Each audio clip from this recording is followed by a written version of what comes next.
खूबसूरत तस्वीरें आप चिनाब ब्रिज की देख रहे हैं। पीएम मोदी कुछ देर पहले चिनाब ब्रिज पर थे और कुछ देर पहले की ये तस्वीरें हैं, ये भी आपको बता दें। उसके बाद पीएम मोदी प्रदर्शनी में गए और जहां पर उन्होंने कैसे बनाया गया इसे, कितना समय इसमें लगा, किन किन हिस्सों को काट कर कैसे कैसे यहां तक पहुंचा गया, किन चुनौतियों का सामना किया उन तमाम इंजीनियर्स ने, कामगारों ने, उन मजदूरों ने, और जिनका दिमाग इस ब्रिज के पीछे, उनसे पूरा का पूरा जाना है। उसके बाद आगे की कार्यक्रम भी है। श्वेता भी लगातार हमारे साथ बने हुए। श्वेता, आपसे कितनी देर बाद उम्मीद करेगी पीएम उस वंदे भारत में पहुंचेंगे जिसमें आप मौजूद हैं इस समय?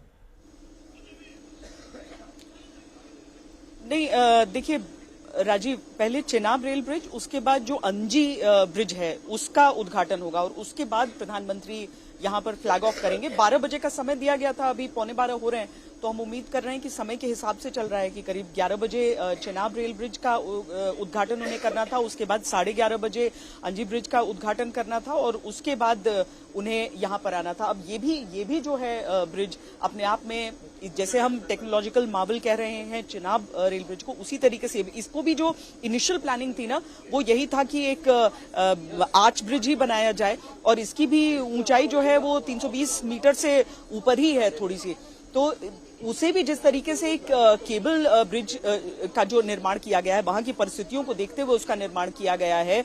लगभग 200 किलोमीटर प्रति घंटे की रफ्तार से हवाएं चलेंगी, उसको वो सस्टेन कर सकता है और 100 किलोमीटर प्रति घंटे की रफ्तार से उस ब्रिज को भी क्रॉस करते हुए ट्रेनें मतलब उतना स्पीड अपना रख सकती हैं। तो ये सारी चीजें हैं। अभी ये दो चीजें जब हमारे दर्शक देख लेंगे, इन दो ब्रिजेस को हम सब देख लेंगे, उसके बाद प्रधानमंत्री यहां पर आएंगे और फिर वंदे भारत ट्रेन को यहां से फ्लैग ऑफ करेंगे। जैसा कि हम लगातार बता भी रहे हैं राजीव कि ये ब्रिजेस भी, ये पूरा जो रेल ट्रैक है, ये जो पूरा सफर है यहां से लेकर श्रीनगर तक, बहुत जबरदस्त यहां पर पूरा निर्माण आपको दिखता है, ब्रिजेस से लेकर टनल्स तक।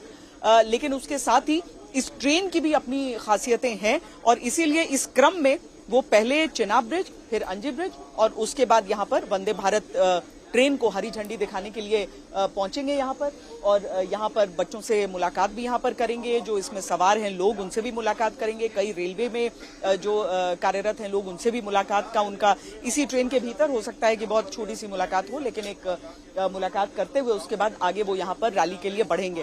तो समय यहां पर 12 बजे का है, हम देखते हैं, मुझे लगता है कि थोड़ा आगे पीछे होगा, लेकिन मोटे तौर पर वो अपनी शेड्यूल के हिसाब से चल रहे हैं। प्रधानमंत्री जैसी अंजी ब्रिज की जो तस्वीरें आएंगी, चूंकि मैं तो ट्रेन के भीतर हूं राजीव, मुझे लगता है कि वो तस्वीरें आज तक पर सबसे पहले हमारे दर्शक देख पाएंगे। चेनाब ब्रिज का हमने दिखाया, अब अंजी ब्रिज का आप दिखाइएगा और उसके बाद हम जब यहां से रवाना होंगे तो वो इतिहास का सफर यहां से शुरू हो जाएगा। राजीव, अच्छा, मुझे एक बात और आपसे पूछनी है श्वेता, क्योंकि ये कहा गया है कि मंजिल की बात अलग है लेकिन सफर के मजे लेना बहुत ज्यादा जरूरी हो जाता है।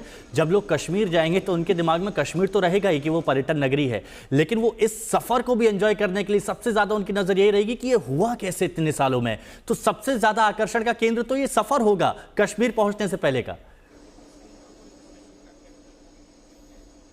नहीं, वाकई अभी देखिए जो ट्रेन में बहुत ज्यादा सफर करते हैं वो वेस्टर्न घाट्स का बड़ा जिक्र करते हैं कि वहां से जब आप गोवा वाले हिस्से से आगे निकल कर आते हैं तो बहुत सुंदर झरने आपको नजर आते हैं। हाँ। जब अब उसी श्रेणी में आप समझिए कि क्योंकि नॉवेल्टी इसकी ज्यादा होगी, पहली बार यहाँ पर इस तरह का सफर लोग करेंगे, तो मुझे लगता है कि ट्रेन का सफर करने के लिए बड़ी संख्या में लोग यहाँ पर आ जाएंगे। एक तो वंदे भारत में वैसे ही बड़ा कंफर्ट है। हाँ। और साथ में मैं तो इंतजार कर रही हूँ कि मैं कैसे कैमरा और अपने फोन का वीडियो दोनों एक साथ क्रेडिट को लेकर होड़ मच गए हैं, कुछ सियासी प्रतिक्रियाएं हैं, जरा सुनाते हैं क्या कुछ कहा जा रहा है पॉलिटिशियन की तरफ से।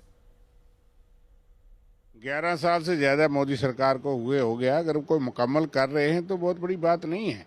ये प्रोजेक्ट शुरू हुए थे यूपीए के टाइम, ये बड़ा पुल, लेकिन उस वक्त इंजीनियर ने सोचा इसलिए बनाल और बारामूला के बीच में बहुत जिले आते हैं, तो आपके समझ कनेक्टेड थे, रेलवे चलती थी। तो आपके समझते हैं कि कांग्रेस को इसका श्रेय जाता है इस प्रोजेक्ट? कांग्रेस को तो श्रेय जाता है, जिन्होंने कंसीव किया, सैंक्शन किया, पैसा भी दिया, अब उसको आगे बढ़ाना सरकार का फर्ज है। हम केवल श्रेय की होड़ में नहीं हैं और ये पूरी दुनिया जानती है कि आदरणीय अटल बिहारी वाजपेयी जी का ये स्वप्न था और मोदी जी ने साकार किया।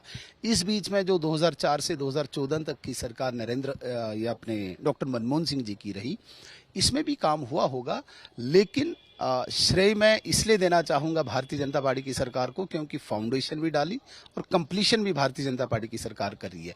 कंटिन्यूएशन में बीच में जो एक कांग्रेस का जो टाइम आया, हो सकता है उन्होंने भी काम किया होगा। जो ऑनगोइंग प्रोजेक्ट होता है उसे प्रोजेक्ट को तो कंटिन्यू करना ही है, उसके लिए फंड्स एलोकेशन शुरू में हो जाती है।